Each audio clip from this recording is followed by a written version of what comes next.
This TD Jakes Shade Room. Getting nothing. If you type in TD Jakes the Shade Room, literally it's the first non-thing talking about whatever happened on Google. Let's see. I'm looking. Look, if you go, it's on like this. If somebody on Twitter said finding out that TD Jakes. He responded to that rumor. You want to hear what he says? What did he say?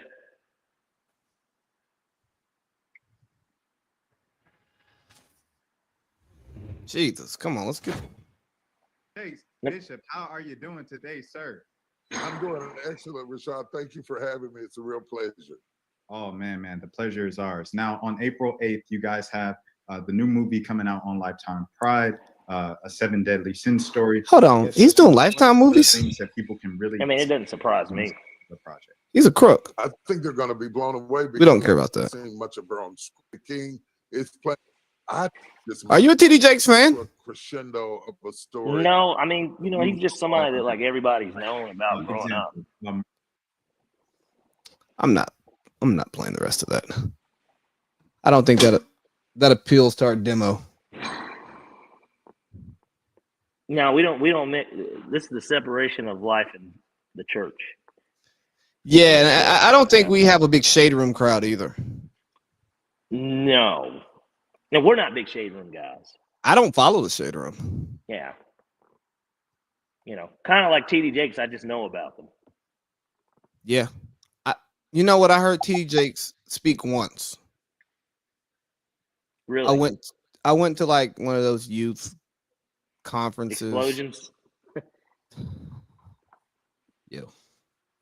Yeah, I went to like they're called like youth explosions.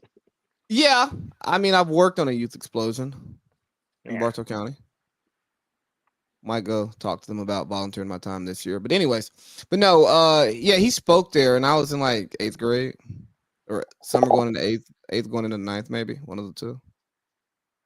But yeah, I'm not really into any of the famous preachers. The last one I liked was the guy out of Memphis. No. Wow. I passed by his church last week. Now, what's my guy out of Memphis? He passed away. His church was wasn't it where the Rockets used to play? I don't know if they used to play there, but it's close to where they play now, and it's very large, so maybe. Yeah. I'm almost certain because then TD's is his is like the Astrodome or something. No, both of them are in Houston. TD's yeah. No, TD's in Dallas. Okay.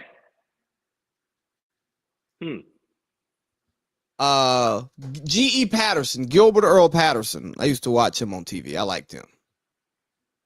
Okay. Not a big TV. Not into the famous preachers. No, because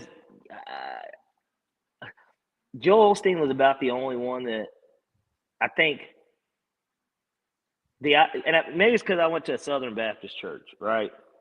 Okay. It's a lot of condemning that goes on in churches like that. And so it was refreshing to hear somebody kind of just speak life into like his messages. But then again, when you listen to that too, it's like this is a false sense of what people are really going through. Like, yes, remain positive and stuff, but pay him first. Exactly. Little Joyce Meyer? No. Did you read The Purpose Driven Life after the Brian Nichols thing? No. That guy owes Brian Nichols half his fortune. Really? Yeah, so when he like broke into the lady's house, apparently like she read that book with him and they prayed, and that's when he turned himself in. Really? So book sales for Purpose Driven Life went out to Yin Yang. That's crazy. See, I didn't. Well, I think I kind of do remember because think about that Brian Nichols thing. When did that happen? Like 05? See, I felt like I was in middle school. Yeah, it's like 05. I just remember somebody had a dance. It was like the Watch Me Brian Nichols. 05. Yeah, that's what I thought. Like 05. Yeah. This man was on trial for rape and escaped custody and murdered the judge, a court reporter, and a deputy, and later an ICE agent. He was a bad boy. Literally. Yeah. Not like Puff, though. Take that. Well, Brian Nichols did take that, and then he took some life. Yeah. 26 years. I mean, not 26 years. Life. 26 consecutive sentences of life. I don't. 54 crimes during the escape. Jesus Christ. That's what I'm saying. Like 26 consecutive sentences almost. Yeah, multiple with no chance of parole. He got the maximum, and they're running. They run consecutively. Honestly, if they had the death penalty here, he'd probably be dead. But like, yeah, if this was Texas, he'd be toast. Yeah, burnt toast. Yeah, you know when you turn the toaster up a little bit too much. Yeah. Well, just when you think it's not enough, and then you turn it up, and then next thing you know, yeah, actually, you know what? Actually, what it is you forget to even go back over. So then it just kind of just well overcooks itself, and then it's no good. No, because even scraping, it's not gonna. No. Well, at that point, it's almost nothing. You know, nothing burger. Yeah. I had a burger today, no bun. What a burger! Almost had that for lunch, but instead I went to Jersey Mike's. It's kind of my spot. So you got a sub bowl? No. You said you had a burger with no bun. I had a burger, no bun for dinner. I had Jersey Mike's for lunch. Okay. What do you get from there? Italian guy or? Nah, the number 9, the Club Supreme. Yeah, want the roast beef. White wheat or wheat? Because I forget the name of the other one. Is it like the? It's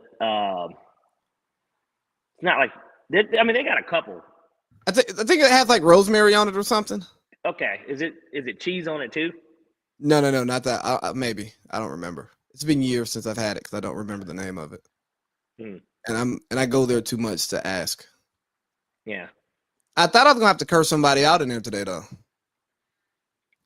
Because on that side of town. Well, the staff at the Jersey Mike's on that side of town does not reflect that side of town. Do you go to the one that's close to the gym? No, I go to the one that is in Vinings close to the Kroger. Okay, yeah, it's kind of like not a house, but I know what you're talking about. There's a Wingstop right there too. Yep. Yeah, I know what you're talking about. Yeah. So, yeah, man, the dude, I was in there. It was only one person in front of me. Then like 4 people get behind me. So he's trying to make sure he's cutting one meat, multiple times for each sandwich. Well, he finished up someone else's meat before mine. Pause. Yeah. That's crazy. That's crazy. That is wild. That was crazy. Nigga said he finished up someone else's meat before mine. Wow. I mean, that's insane. That one might go down as your greatest hit. Yeah. I got to recant that one. We're gonna have to tape over that. Yeah, nasty nigga, man. And so Shorty finishes Buddy sandwich, and he looked at me. He was like, "You got a hot sandwich?" I was like, "Nah, got a cold sandwich." But then the lady didn't ring him up. She finished my sandwich, then rang me up first because I was gonna say something probably inappropriate. I mean, what did the guy get? Did he just get a ham sandwich with lettuce on it? Like, no, he just. If he had like a turkey ham, I had ham, turkey, roast beef. Right. And everybody else had turkey and ham, and I'm the only one who had roast beef, so I had to wait. Right, because the guy just didn't want to have to keep taking it out and I that makes sense, but that's not the way that should be either. Just make my like he should have done my Because then that'd be like if a bunch of people got some Philly cheesesteaks or something, Yeah. and it's like, well, there's like 5 of us in here. I'm the first person in line. I got a Philly cheesesteak, and number 5 got a Philly cheesesteak. But you're gonna cook it at the. It's like, I don't know. No. Yeah. Anyways, man, how we doing? Have we done that part yet? No, we haven't. I'm doing Okay. fantastic. How are we doing today? Man, not too bad. Not too bad. Getting ready for Thanksgiving. Giving thanks to God for all that He's given us, while not looking back on America's history that brought us to this day that is not probably at all reflective of what happened back then. You know, there's a scary movie that apparently is though. What? It's a documentary on the real Thanksgiving? No, this shit came out like 2 years ago, bro, during Halloween, and it was like a creepy, like Plymouth white guy that was murdering the town. I don't know, but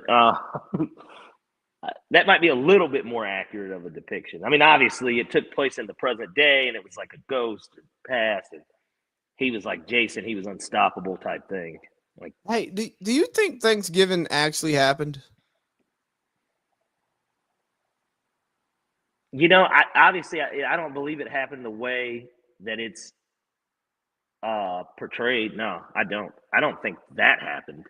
I think that somebody had a meal. That's what I think. You know, I do think that there was maybe a meal that was done. Okay. How about that? Okay. Yeah, I can get behind that one. Yeah. Oh, that's kind of crazy. How's your weekend? What did you do? You know, I had my daughter this weekend, so That's right.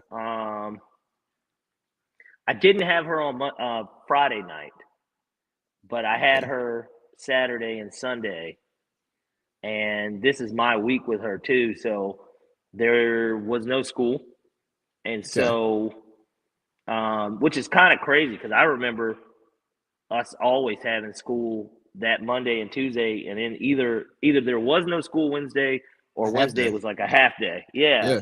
And so, I mean, at this point, I guess I get it, right? Like you might as well just give them the week off, but it's so close to finals.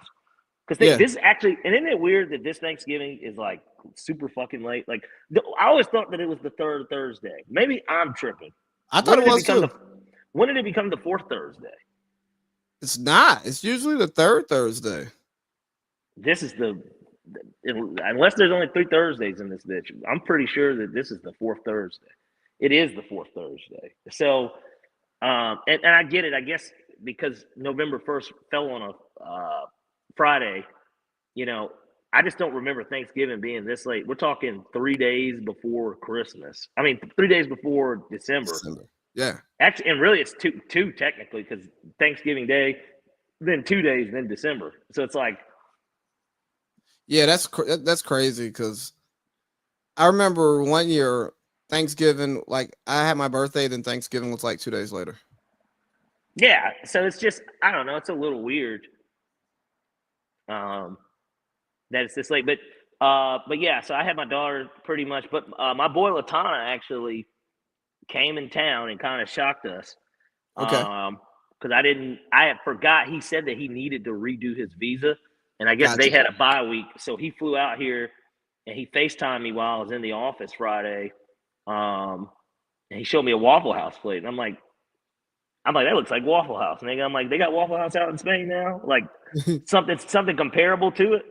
And he's like, no. He's like, no. He's like, I'm on Rockbridge Road. I'm like, all right, nigga. I was like, you want to go tell me you got here? He's like, I got here late last night. And I'm like, okay, whatever. So we ended up hanging out and going out Friday night out in the mountain. You know, we didn't do any city activity, but you know, we just did a little east side shit. And then, what is going out in the mountain? I think, you know, there are bars and stuff out there. Actually, me and Boink hit one. I don't know if he had even talked about it. No, we were on the phone with you. Yeah. I mean, that is like a new Chicago pizza out there is like a happening thing. Because it's a cigar bar, but it's like that shit's like almost like a lounge club. Some hotties in there? No, absolutely not, bro. That was the worst selection of women I've ever been to anything in the metro Atlanta area. I tell you what, I'm gonna be honest with you. I've been to a place in Albany that had better looking women. Okay. Yeah, that's how bad it was. Where did you go in Albany? I forgot the name of it. We were down there one night and like it was downtown though. Whatever you want to call that area. Grill House. I don't even. I swear to God, I couldn't even tell you was the it name. two-sided restaurant with outside? I believe so. They definitely had like a patio area. Yeah. Yeah, that's the Grill House, baby. Yeah. So yeah, but that should tell you kind of now. But that's not where me and Latana went. We went to Frontera, but the Frontera now it got set on fire, so they recently reopened it like 4 months ago. Okay. Top tier women, and the food is so much better now for whatever reason. Because I used to hate going there. That place sucked. Stuff's a little bit more expensive, but they jazzied it up. It looks like a place in Atlanta. Just like a bar, lounge. Yeah, bar. It's a Mexican spot, but it's Okay. yeah. That's what I like about not being in a major city. People just find their way to the Mexican spot. Yeah, pretty much. Hey, speaking of Mexican, when you were out in Houston, you guys didn't even go to like any of the Papas, did you? Because there's a lot of those there. Like not just Papa Do's and Papa Seals. Like there's other Papas. There's like Papa's Barbecue. There's like Papa's. Yeah, no. Yeah, I was looking at them. No, I didn't go this time. Yeah. Where did I go? You did hit a Mexican spot though. Yeah, I did. Yeah, I ate Mexican food. Yeah. Come on now. Yeah. I went to Urban Social. I went to some other place I don't remember the name of, like Alluvia or something. I don't know. Some shit. Yeah. Then I went to Onyx out there. Mm-hmm. Mm-hmm. You were telling me about that. And how we've got to go. So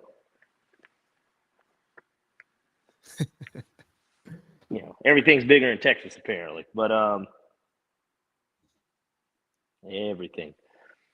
But regardless, yeah, so pretty solid weekend. How about you? Okay. Yeah, my weekend was slow. I got back Friday night. Got a little bite to eat, came home, chilled. Saturday. I volunteered Saturday. Yeah. I just came home, chilled. Friends came over. It felt it's kind of weird because typically whenever it's a Falcons bye week, like for me, like, yeah, there's football. This was not. It's actually wild because the games weren't really supposed to be this entertaining. And we had a ton of like entertaining games. But I didn't really watch football. Yeah, but this is what I'm saying. During the bye week, you don't really care as much. So like even for me, I bet and stuff, but like I didn't even really get my bets in. Like I was asleep from the night before. Like I got up late, I still had to, get my daughter and stuff situated. Like it was just a lot. So like I kind of sleptwalked through the 1 o'clock games. Then we went to Chuck E. Cheese. Okay. And I caught a little bit of the 4 o'clock. Well, she had been wanting to go, and I was gonna take her the week before, or 2 weeks before, the last weekend that I had her. And so then I was like, okay, let's just hurry up. Let me get this out of the way. So yeah, we went to Chuck E. Cheese too. When the Falcons play in the 4 o'clock window on the road, you kind of lose me for football. If that 1 o'clock window does not have a game that I really want to watch, I'll passively watch. It has to be. And here's the worst part.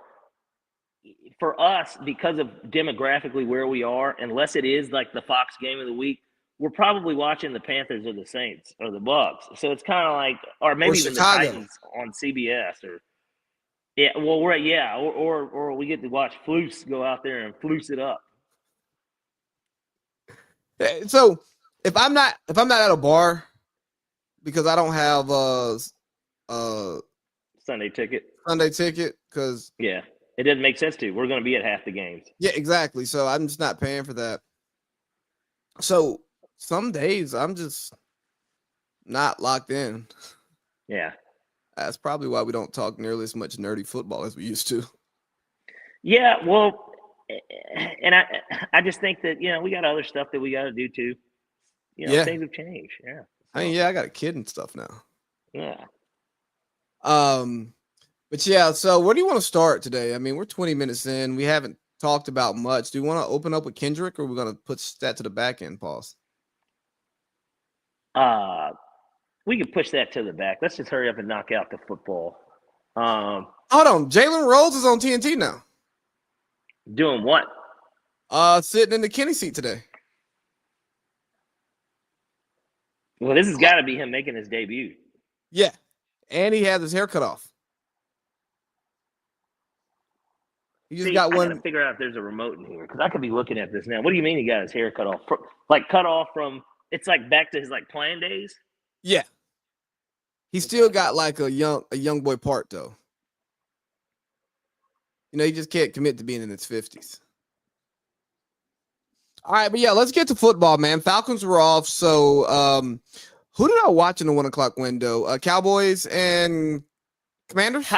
Yeah, but crazy thing is that game sucked for the first 3 quarters. I turned it off. You kind of knew that Dallas is going to win, and then I look up and I see the highlights, and I'm like, hold on. And the thing is, for me, I have Jaden Daniels, and this was an important week for me in fantasy. So same. At halftime, I think yes. At halftime, I think Jaden Daniels for me had like 2 points. I mean, it was something pretty bad. He threw a pick, which after reviewing it, apparently it wasn't even really a pick. The guy fumbled, but they called it a pick because he caught it, and then he got hit, and then the guy took it from him. So I guess he never technically had – I didn't see it, but I guess he never had control of the ball. It was an interception, but it wasn't Jaden's fault. So it was a drop pass. Essentially. Okay. Well, it was like a drop pass, fumble. It was weird looking, but it wasn't the quarterback's fault. Do you think that should be a statistic? That's also something that a lot of people have been wanting to debate.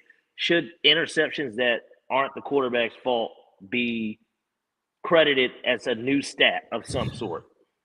How long will it take us to understand it? About as long as it takes us to get what a catch is, because I didn't think A.J. Brown caught a touchdown based on the way that the rules say against the Rams. Yeah, he got 2 feet in, but he didn't maintain throughout. I think that if it looks like a catch, they call it a catch. Yeah, but it just doesn't line up with what everybody says. I know. Because think about it, if you have to survive the ground, it's the same thing as far as I'm concerned. You have to survive the play. I don't know. The one thing I don't like about popped out and he was still in bounds. One thing I don't like about survive the ground? What's that? The ground can't cause a fumble. So why can it cause an incompletion? If I have possession of the ball and it knocks out, I lose. I don't get the catch, but if it comes out and I lose it, I don't get called for a fumble. It should be punitive both ways. They have those, and they also have that weird rule too, where if you make the catch, and this is like a non-scoring play, you make the catch, but the ball touches the ground, but you maintain possession because you caught it as it touches the ground, but the ground can help you make a catch. Yeah. It can't pop into you can't do a little short hop, but if you got 2 hands on the side of the ball and you're falling and it touches the turf, but you maintain possession, it's a catch. Yeah, the only good thing that I think the NFL did in regards to catches was getting rid of the force out. Like how they would give you a touchdown if it was a force out. That's about the only thing that I can agree with. I mean, imagine if they still had the force out rule with all of the advantages that the offense has now. Yeah, there'd be a lot more touchdowns because they would just throw it to where, you're the only one that can get it, and nobody's going to be able to tell you that you couldn't get your feet in bounds if you're clearly in bounds when you catch it. Because they might not even have the angle to be able to see where your feet are as you catch the ball. And smart coaches like Belichick and Josh McDaniels back in their heyday would have had plays for Tom to throw it To too Gronk. far out of bounds especially in the Moss years, for him to just kind of reach out and grab it and get pushed out of bounds. Yeah. And then as a defender, you have to go, okay, well, I can't touch him. And now they're going to be right there on the sideline. They're just going to get 2 feet in real quick and just jump out of bounds. Yeah. Good job, NFL. You did something right. Yeah. Yeah. So that's one of the things. But anywho, yeah, 1 o'clock window, Commanders. Well, are the Eagles Cowboys. for real? Since you brought them up. Yeah, I think that they are, but you want to know what it is? This is around the time last year when they broke down, because if I'm not mistaken, they started 10-1, right? Now they're 9-2. I think obviously having Saquon Barkley is a big difference, right? Because that's just such a guy that I think we both agree that he's got to be in the MVP conversation. Like, there's no way that he can't be. I mean, he's not a quarterback, so that's a reason why. Yeah, but he's having one of those years where you have to consider him. Like, I mean, because even when Henry, both of them, him and Henry, deserve to be in that conversation together. And sadly they'll only get OPOY. But like, you think about it this way: the year that AP won it, he had 2,000 yards, probably like 14 touchdowns. Christian Ponder. Well, but the thing is, the Vikings. It's not like the Vikings were the number 1 seed. They were like 10-6. You know, I think they won their division, but like they were a first-round exit. He was so dominant. It was like, yeah. But I think Saquon and Derrick Henry. They were like, man, this is if there was and it's funny. Matt Ryan actually tweeted this out today. He said if there was a stat like how there is a war in baseball, what would that be in the NFL? He was like, what would that be in the NFL, and who would lead in war for the NFL? And he said, I'll start. He was like, Tua. Which is actually super duper true. If you look at the Dolphins and how bad they are without him versus with him, he kind of deserves every penny he got. Tua is an MVP candidate every year. He'll never win it because he won't be. There will be something missing that he won't get it. But we've seen this every time he's gotten hurt. They're a different franchise. How far down the list does Tyreek Hill fall on that NFL 100? Because he was number 1 this year. So now we saw him without a quarterback. How far does he fall after this season? Does he fall out of the top 10? I don't think he falls out of the top 30. I don't think he falls out of the top 30 either, but I'm saying, does he fall out of the top 10? Maybe. I mean, the players vote on it, and the players know. Like, it's not just stats for the players. You know, they could see Tyreek. They could watch Tyreek film and say, oh, Tyreek had a great year. He didn't have the production, but he got open. He just didn't get the ball, you know? Yeah. So probably, I think players vote on name, and, you know, players look at the game differently than those of us who don't play, because it's just stuff that we don't see and we don't value that they do because they do it. Yeah, we get it. It's their fraternity. It's their, you know, it's something that if you weren't a part of it, you don't know. You know, you're just a spectator. I don't even look at it like that. So, on Gil's Arena, they were talking about different All-Stars, right? And they were saying, well, if the Cavs keep this up, they may have 3 or 4 All-Stars. Another Atlanta Hawkeyes team, but go ahead. Yeah, and Gil was like, so is an all-star a third option on a really good team that averages 17, or first option on a bad team that's getting 28? Like, who's more of an all-star? The guy that's getting 28. Yeah, the guy who, hey, no one else on this team can score. LaMelo Ball. Yeah, do you think Melo should – I think he should be an all-star. So far, the way that he's playing, he absolutely has to be. Yeah, I think he should be considered All-NBA too. Yeah, he should be on it over Jared Allen. You know? Over Darius Garland. Yeah. This man had, 44 last night? He had 50. He had a 50 ball like 50 3 and 10. nights ago. Yeah, and he Yeah. had this 44 ball up there like 84, 40s, something crazy. And he shot 17 to 30 from the field. And I think in the 50 game, he was 17-38, and somebody actually made a joke about that on Twitter. They said, my man LaMelo putting up the Fetty numbers. Hey, how funny is it to see Lamar Jackson and then seeing LaMelo Ball do that ignorant shit, playing at the highest level like they're still in high school?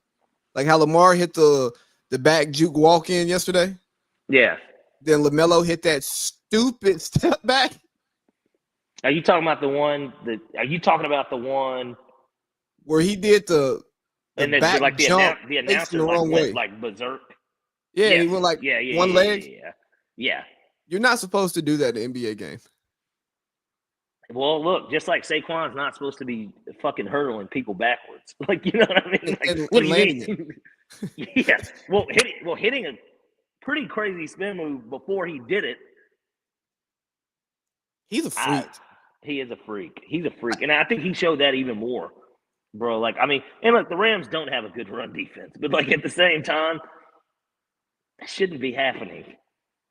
Guys should not be breaking off for 300 themselves. Like how many 300 more total. How many more weeks is it before NFL media concedes that the NFC West isn't good this year? Is it not good? Or is it the SEC? Are you trying to compare the NFC West to the SEC? I'm just saying because the SEC does, like, we quote unquote have Texas, who's only played against one good team and they lost to them. Right.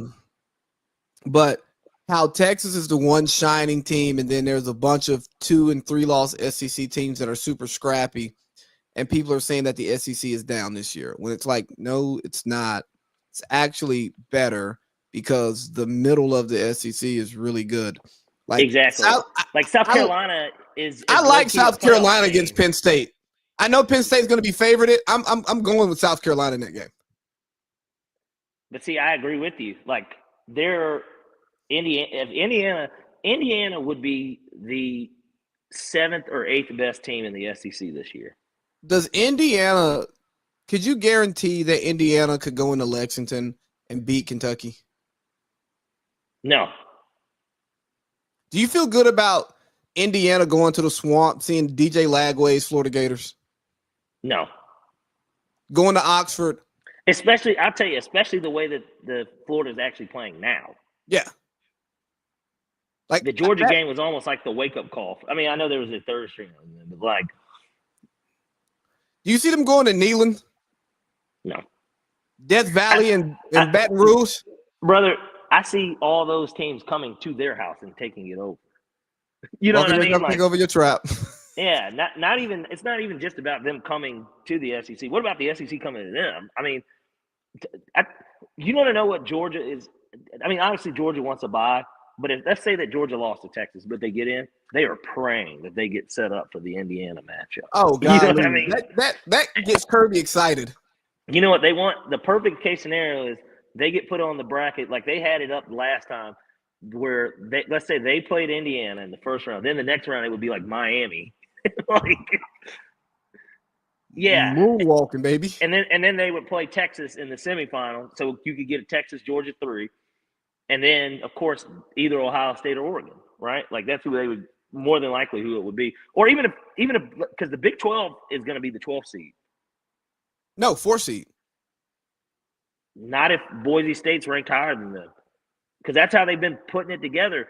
Because none of the Big 12 teams. So they've been putting it together based on who they like, so that can shape once the conference winners come in. But the Power 4 conference winners are the top 4 seeds. So Notre Dame can never be a top 4 seed, but they're damn near guaranteed to screw a good team out of the Big 10 or the SEC every year. Right.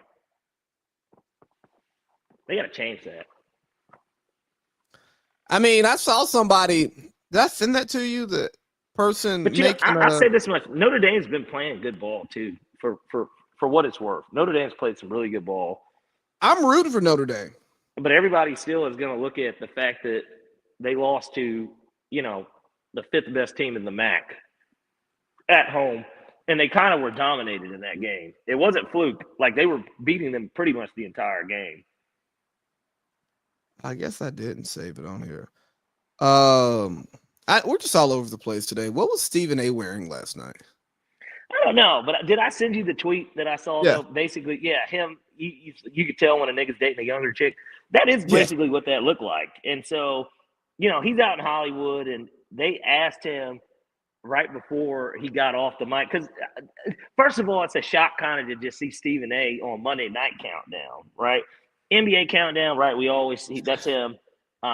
First Take, you know, all this other good stuff, but to see him kind of just be on the field with the Monday Night Crew, it's just like, nobody asked for this, Steve. And this is why you're not going to be on Inside the NBA once it comes to the network. And so, well, Inside the NBA is coming over like McAfee. Like they're just licensing yeah. deal. So Right. TNT still got to pay for it, like foot the cost, which means no Steve. Thank God. Well, and more importantly, do we really want to mess with a good thing? Not with Steve. That's I'm what okay saying. with Jalen Rose coming in. We don't want to mess with a good thing, and you know why we don't want we see Steve there? enough on the tube. Well, we see him enough. I mean, well, that, and also Steve thinks that he's as important as the athletes, if not more important. And because they're now on TV, he's like, this is my thing. So, like, y'all fall in line. Yeah. He's a TV guy. Right. And with the athletes, when they get together, you can see the pecking order. Right. Like, Chuck and Shaq can go at it because they're MVPs. But Shaq has a trump card because he's a champion and the finals MVP. Exactly. Yeah.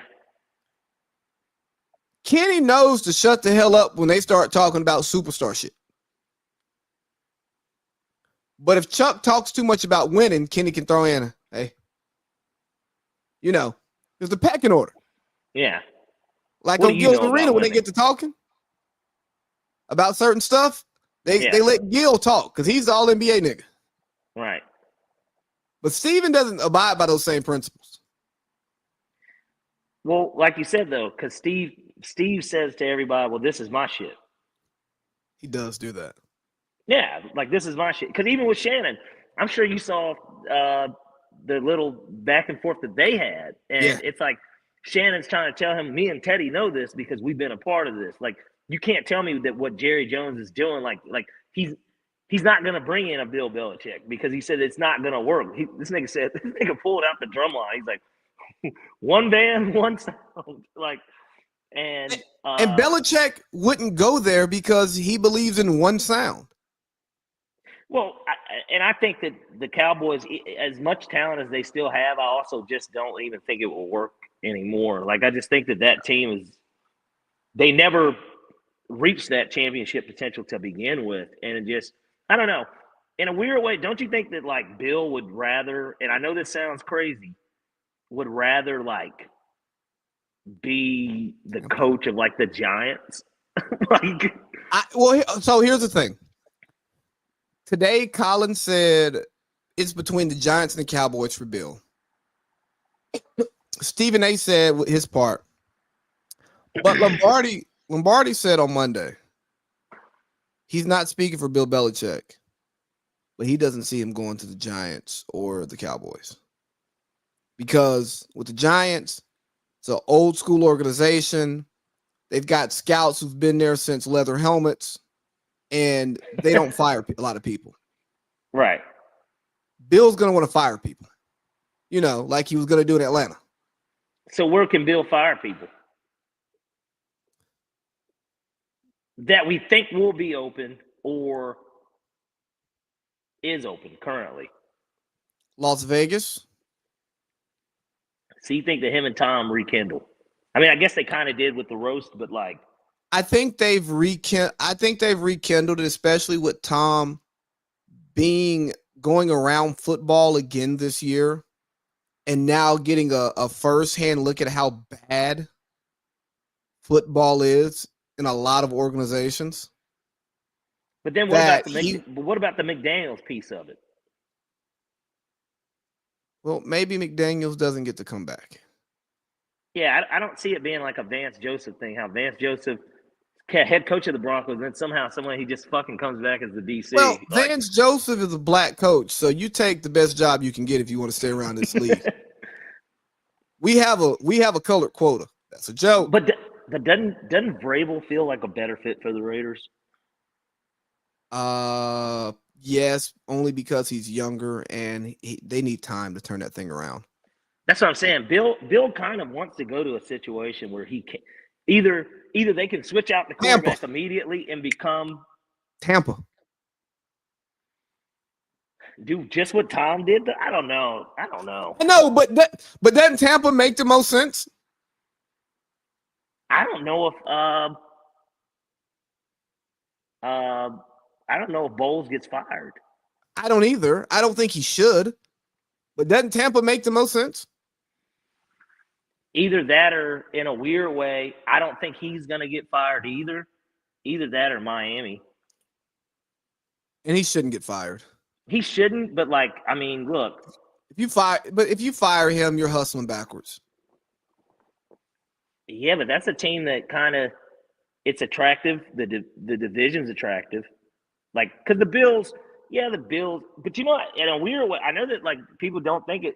What about Buffalo? Sean McDermott, if the Bills losing the divisional playoffs again, I just feel like it'll almost be like he won't get fired, but it'll be like that mutual parting shit. Because he's starting to look like Marty Schottenheimer at this point. It'll be that. Look, Sean, you've done nothing to get yourself fired. But you've not really done enough to get yourself an extension. You deserve to coach in this league. And we know you will get hired tomorrow. Right. But you can't coach here anymore. Yeah. This just isn't working. Or what about Chicago?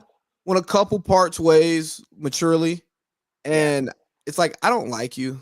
I mean, I don't dislike you. I still care about you as a human being.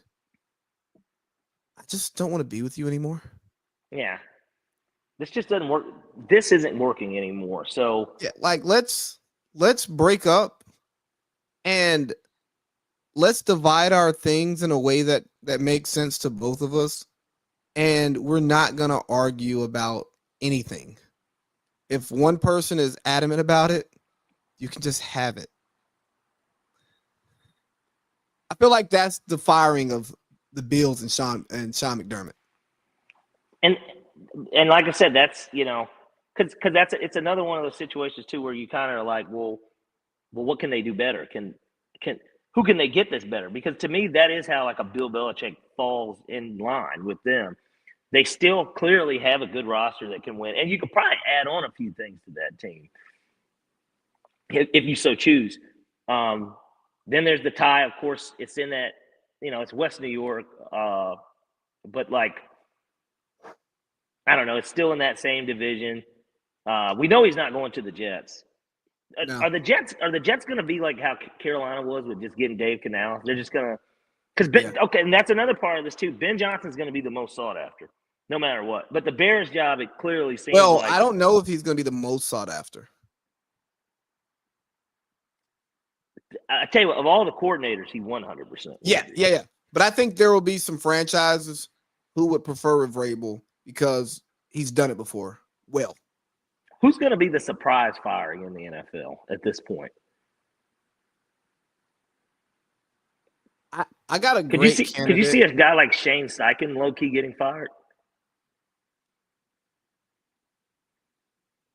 He shouldn't.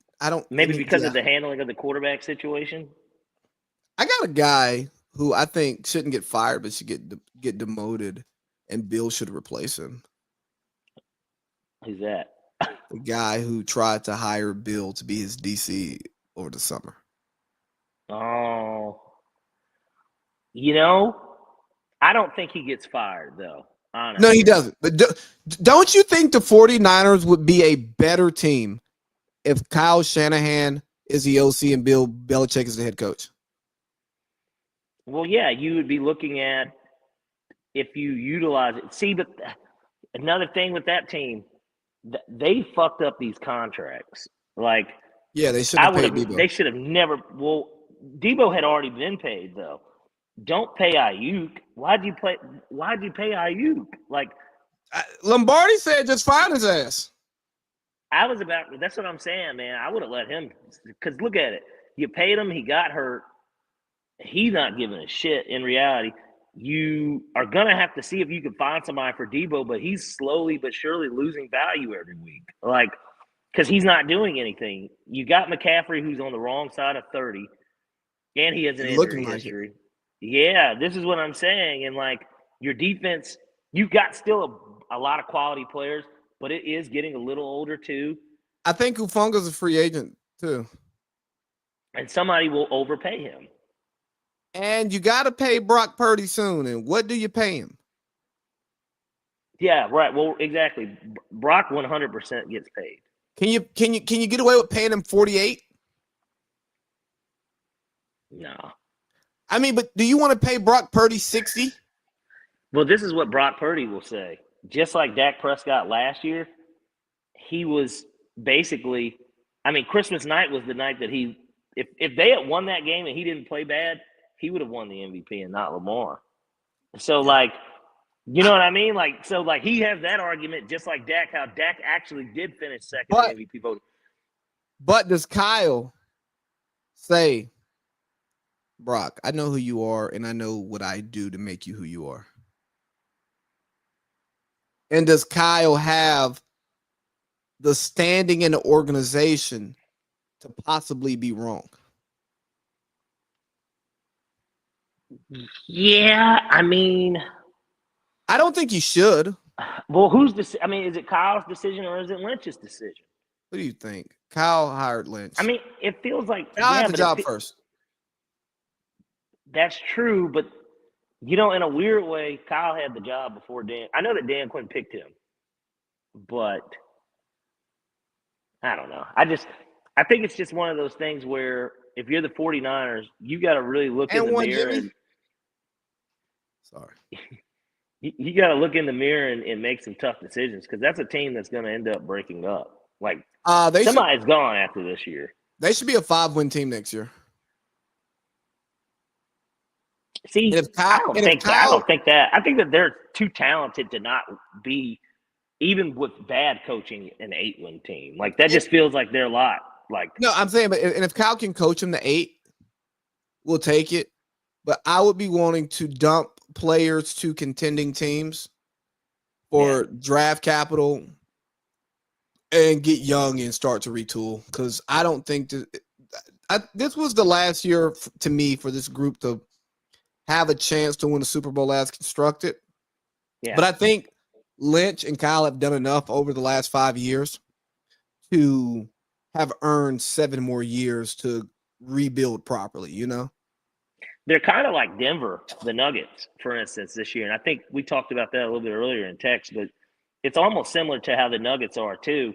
It's this team where I think you got the most out of it. And for them, it was one championship. Yep. For the 49ers, it was a lot of years where they were really good. Obviously, they went to 2 Super Bowls. They didn't have McCaffrey that first year for the Super Bowl. They had James Garoppolo. Yeah, that's what I'm saying. You've got multiple different guys that have been in it, but it kind of the identity of the team and a lot of the key cogs have remained, like Trent Williams, Bosa, like, you know what I mean? Like, they've had these guys that are like still really good players that are stalwarts and holdovers from both of those teams, but it's kind of just ran its course. I mean, you've got age, and then you've just got people like Debo. Like, bro, like Debo, what is Debo's value at this point? I don't think 6. You might get a 5th. I was about to say you might get a 5th round pick, and then what team is going to take him and for him to be their number 2 wide receiver? Because he's not a 1. You might have to attach a pick to him. This is what I'm saying. Like, it's concerning from the standpoint of, even with the injuries, I feel like they should be better than like what we saw against the Packers was a fucking masterclass. It was a fucking bro. I've never seen anyone just run on, like, Josh Jacobs, bro. it's crazy. I know that Saquon later on that night he was the one really running on it, but he had 2 really big breakaway touchdown runs. Josh Jacobs, it seemed like every time he touched the ball, at worst 7 yards. Like, I mean, he was just like every play, bro. Every play, they could not stop this man. And they're a heavily penalized team too. They're kind of undisciplined. Just like the Ravens are super penalized. They're like literally the most penalized team in football. Well, that's why I think Kyle should be an OC. A lot of penalties, terrible special teams. Hey, coach, you're not just a play caller. Coach the team. Yeah. I mean, he's better Cliff. Oh, see, now you're being disrespectful, and I get it. Look, I'm still hurt about the Super Bowl too. No. I'm saying he's better Cliff, as in a guy who is a extremely capable offensive mind, who is capable enough to be a head coach of a football team. Both of them have gotten teams to the playoffs, turned organizations around. You know, like what Cliff's last year in Arizona on the field wasn't bad. Kyler got fucking hurt. What do you expect? Right. And they got off to, as a group, a hot start. That one year they were like 9-1 or something to start. They ended up 11-5, but yeah. But yeah, he won 11 of 16. That's good. Yeah. Kyle's had really good years. And when he didn't have the right quarterback, he's had some down years. He doesn't do well in crunch time. He doesn't really do well if he does not control the game. Like if he's not able to run the ball and run his play action off of that, he's not good down 14. So hear me out. And I know that everything's going really well. The Bill Belichick team actually really just popped in my head. I know who the perfect fit is. Who you got? And if everything that they keep talking about, even with them winning, is true, the Eagles. What about the Bengals? You think that I don't know if that's his fault either, though. Bro, the offense is doing their job. Yeah, but the team's not. He's the head coach, and Lou Anarumo is a good defensive coordinator. I mean, it's the front office, if we're being honest. Yeah, they let Jesse Bates walk, and he came to Atlanta and made All-Pro his first year. Yeah. I don't know. I mean, I would. Let's get back. Bill at the Eagles. That's nice. But how does Bill and Howie work together? Because, the Eagles have their system top down because they think coaches are replaceable parts. I think it depends on I hate to say it, almost like Lombardi had said it when Arthur Blank met with Bill. Bill comes in with, 6 Super Bowl rings. When they ask him, what are you going to do with this team? What makes you the best fit for this job? What does Big Jeff have to say about that? Jeff's got one. And granted, he beat Bill to get that one, but and Howie's done a great job constructing that team. I mean, they struck gold getting Saquon, obviously, but that was more of a Giants blunder than it was. I don't give Howie credit for that one. Right, because Saquon wanted to stay with the Giants. Crazy enough, they didn't want him, which was weird. But hey, this really good player wants to stay in your shitty organization. He's like, we just paid the quarterback all that money. I don't think we really need him. And we're going to cut him. Now, granted, Tyrone Tracy has looked like a fine back so far. Like, he looks like he's going to be good. He's not Saquon Barkley, though. And so Danny Dimes didn't get to finish the year out. That nigga went from playing safety in practice to fucking taking a safety course. Nah, he ain't taking no safety course. He's paid, and he's maybe signing tomorrow per Diana Rossini. Sucker. Is it going to be Minnesota? What do you do that? You never know. Sam Darnold goes down. The Raiders wanted him. I don't blame him for not wanting to go there, though. No, because that's 3 more weeks of bad film he's going to put out here. Exactly. So then it becomes, no, it's not the Giants, it's Daniel Jones. I'm going to be honest with you. If Brock Purdy was – I go to San Fran. That's what I was about to say. Like, if his injury is a little bit more serious than they're letting on, he might be able to step in this week and play. I mean, Buffalo wouldn't be the exact first game I would want to be playing, but like – but that's a system, at least with that coaching. We saw it with Darnold.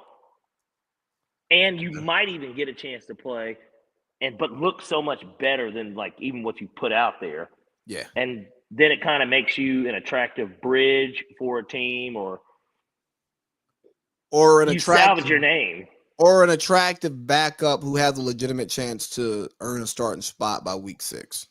And can win and possibly win. I mean, look, people forget Daniel Jones did what? They won 10 or 11 games that year, and they won a playoff game. I mean, Justin Herbert hasn't won a playoff game. Yeah, so I mean, he's got some things. He had that one year he almost had 1,000 yards rushing. Like he's got some tangible assets. He's a big quarterback. Yeah, athletic as hell. One of the things I think everybody should really like about it, clearly he's not a locker room nuisance because everybody in the Giants locker room all of them have basically had his back through this whole thing. Like, Malik Neighbors is new to the team. The people who came out against Neighbors, because I heard some of the media people saying Neighbors was out of pocket for saying what he's saying. But if it were the other way around, if it was Daniel Jones, the quarterback, just saying, hey, we need to get this receiver the ball more. We need to call more plays for him. Like, we need to get it, oh, man, great teammate. But then when he comes out and says, quarterback ain't the problem. He riding for his mans. There was that, but then remember there was that report where I think it was Dexter Lawrence that they had got on there, and he was basically like, man, what they're doing to DJ is bullshit. Like he came out and directly addressed it head on and was like, man, this shit's some bullshit. Like, and this is a DPOY candidate who's not going to be a real candidate because his team's so bad. Exactly, and so that's a positive though for him. Like I think that like it's clear that like okay, so he's a good locker room guy. Clearly, like his leadership isn't the question. It's his leadership is the question. Joe, right. Joe,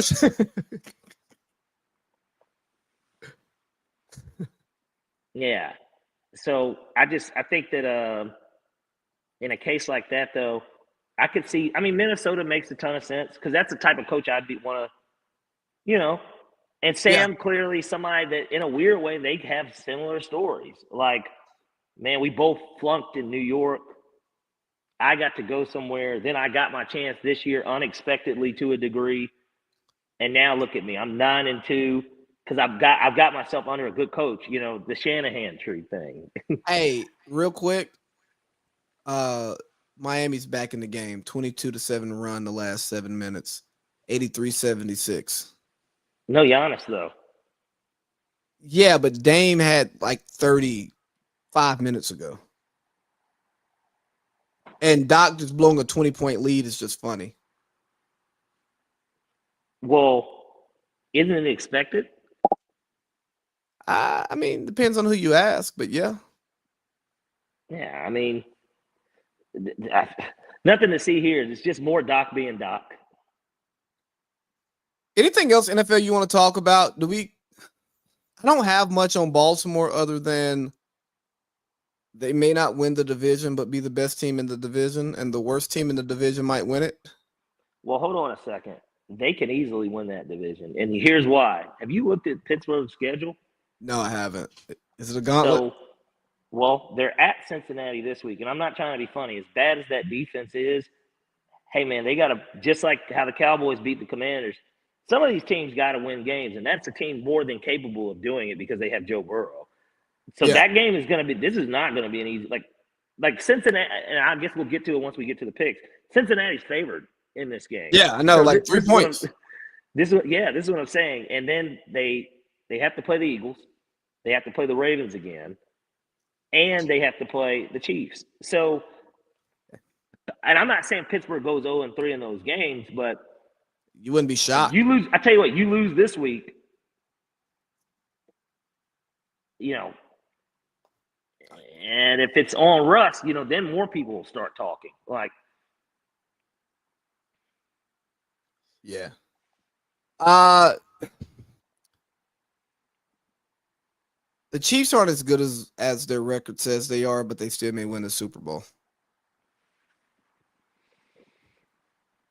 How crazy is that? But what it is it's going to be one of those things, and they proved it last year too. A lot of people were like, well, let's see what they can do on the road.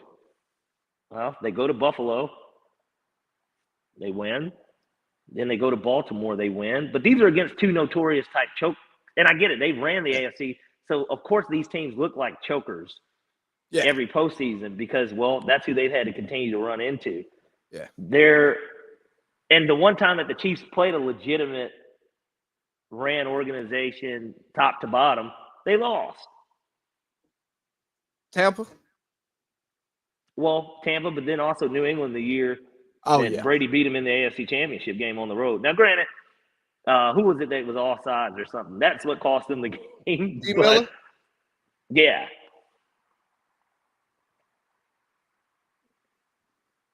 Yeah. That's back when I was rooting for Mahomes. You don't root for Patty? Nah, not no more. Okay.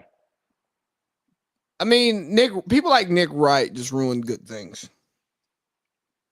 Yeah, he's a Kansas City guy though. So like I can't be mad at him just because he is a Kansas City guy. Like it'd be one thing if he was just, from New York and he was just, blowing balls all day. But he's a KC guy. He's turning into Skip Bayless. Hey, maybe that's the footsteps that he wanted to follow in. I mean, look at Skip. Skip went from what? Because Skip was the Dallas beat writer. He was a beat writer in multiple cities. Yeah, but he covered the Cowboys though in their heyday, like yeah. He was there with Tom Landry and Jimmy Johnson. Well, I guess he probably would be old enough to catch the end of Tom Landry. Yeah, he was there for Landry. I mean, he wrote 2 books on Jerry. Yeah. Jerry probably hates his guts now. I hate that son of a bitch. Jury.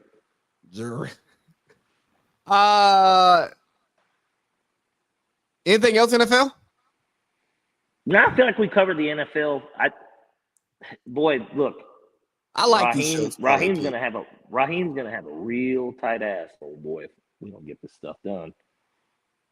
Yeah, but you know what? I'm excited to get back up with the family. Yeah, well, there's that too, because it's been a month, so. Yeah, I ain't seen Tim, Colleen, other aunt, his son, goddamn, all them other people that be at the tailgate. Yeah. Oh, little East Side, no, you're Midtown. A little Midtown crime going on, huh? Well, old 4-4, but yeah. Yeah, you're not. Why did I say Midtown? Yeah. Hey, you want to hear a funny Midtown story? Tell me. Oh, so is that where you stayed for the Chappelle? Huh? No, continue. Go. Yeah. So I'm listening to Club 520, and they start talking about Atlanta, and then like one of them shouts out Midtown, and Jeff Teague is like, no, and then they said something else, and he just kept trying to say, yeah, no, without explaining Midtown. And if you don't know Atlanta Midtown, you're like, what is this nigga doing? Oh, but if you know Atlanta exactly Midtown, you're like, hey, this man's trying to save his podcast.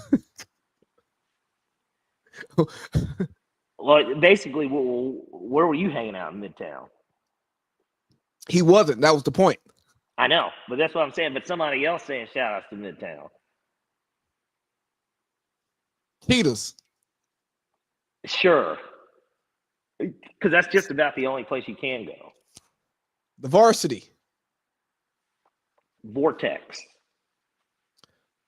What's the name of that mansion? Not mansion. What's the name of that club? Opera.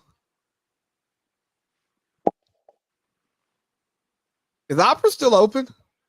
I don't think so. I think well, Mansion Eli used to be there too, though. No, Mansion was somewhere else. No, okay, I'm not thinking of Mansion. I'm thinking of it's not Opera though either. Hey, you know we need to do one remember night. there used to be Rain. It was Rain and something else. They were like right next door to each other. I don't remember all that shit, man. A lot of drunk. We need to go to Compound one weekend. Now, why would you want to do that? Why not? See what it's turned into? Yeah, it's an Atlanta staple. I hear people still go. Yeah. What is it? The guys that are using my credit card? I don't know. Like, bro, I haven't running been up high tabs. Bro, I haven't been to Compound since y'all senior party. Well, I'm trying to think. I think that's the last time I went to. We've never even talked about going to Compound. I don't have any desire to do it. You know what the funny thing is? Most people from here don't. You want to know where I want to go? I want to go I want to go out to Duluth.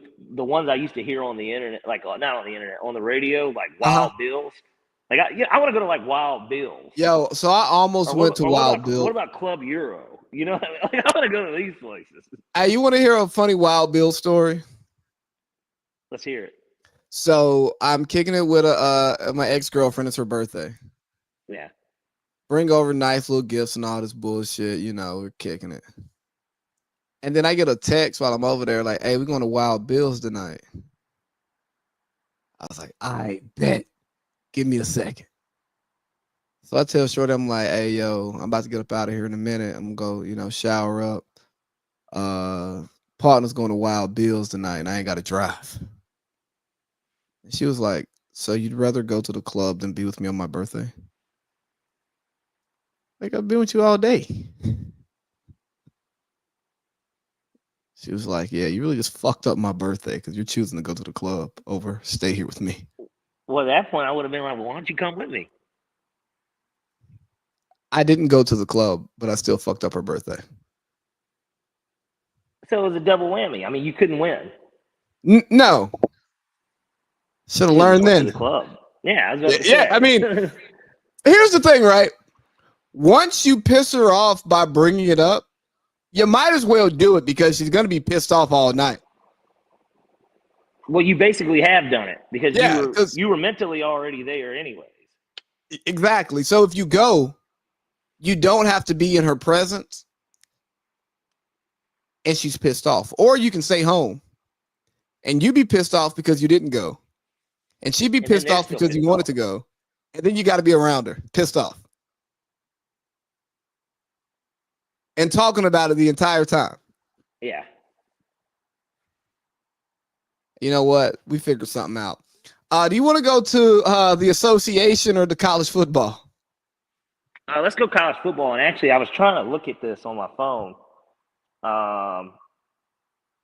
Have they announced it yet? Because that's supposed to be today, right? So yeah, it's Tuesday. It's 9:30. Okay, they do. Top 4 same. IU slips to 10. So okay, this is how they rid of IU. So, I just clicked it. Okay, here's the order. Oregon 1, Ohio State 2, Texas 3, Penn State 4, Notre Dame 5, Miami 6, Georgia 7, Tennessee 8, SMU 9, Indiana 10. Wait, I got to click on it because it's a tweet. Indiana 10, Boise State 11, Clemson 12. So Clemson is the team that's in technically. But actually, they wouldn't be in as far as the bracket goes because as far as the bracket goes, they have it as Oregon 1, Texas 2, Miami 3, Boise 4, Ohio State 5, and they would play Arizona State at 12 because they're the Big 12 champion. Yep. Georgia, Tennessee 8-9. The winner of that would play Oregon. I don't think they would do that either. They wouldn't do Tennessee, Georgia, and Indiana, Penn State. That's stupid. Yeah. You could easily see SMU switching out for like you could put SMU 9, and even if you wanted to, you could low-key put Indiana 10 and then make Tennessee 11. I would want